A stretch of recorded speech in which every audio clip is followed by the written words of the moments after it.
Okay, so I think we're recording now, attempting. This is problem number 14 on page 360. So I figured it out, and it was sort of after we worked on that last problem. So what we have here is the circle with two secant lines. Okay, let's see if I can write. Two secant lines have 2 points on the circle. Okay, and the important part about secant lines, right here we have DC and LO, and they get to 50 degrees. We did a lot of other stuff that wasn't important as it turned out. The important part about secant lines is right here. It won't let me choose colors. Sorry to annoy me. It's fine. Erase it though. Okay.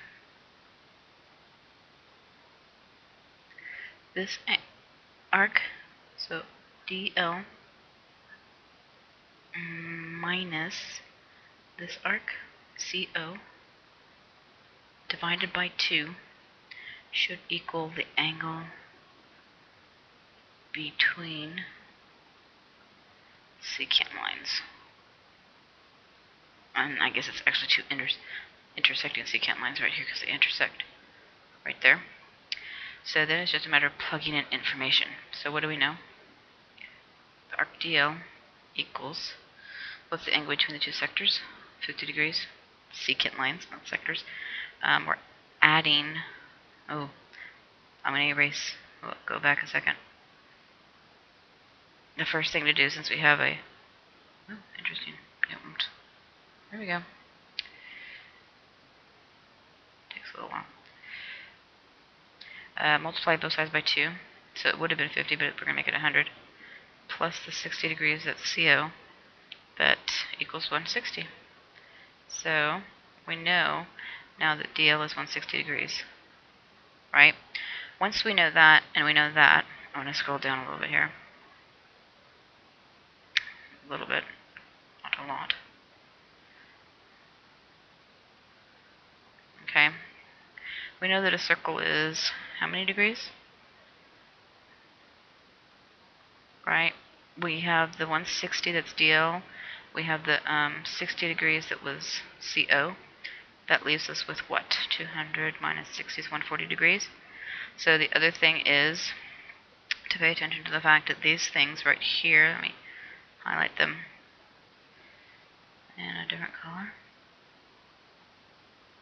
Purple. These right here, ooh, those are big time highlighters. Those are congruent lines, right, because they have those little segments there. So there's a conjecture that says something about congruent lines, congruent line segments, congruent chords. So congruent chords in a circle create congruent arcs. So we now know that we have 140 degrees left of our circle. Since there are two congruent arcs, we divide that by 2, so each arc gets us 70 degrees. Okay, so now we're back up to here. Our arc was DC, or in this case CD, however you want to look at it. So CD is 70 degrees. Oh, so hard to see where I am. That's the CD arc. But now we have to use a different idea. So to find the length of CD, we use the fact that C equals 2 pi r. Our r was 36, so circumference equals 72 pi. But remember, in those problems where we had to take a ratio of the arc to the total circle, so this is the ratio, crossing out the zeros because it's a factor of 10, so I can factor it out. So 72 pi times 7 over 36. Doing your fractions, 36 goes into 36 once, 36 goes into 72 twice, so 7 times 2 pi is 14 pi. That's where you get the answer. That's problem number 14 on page 360. Hope that helped.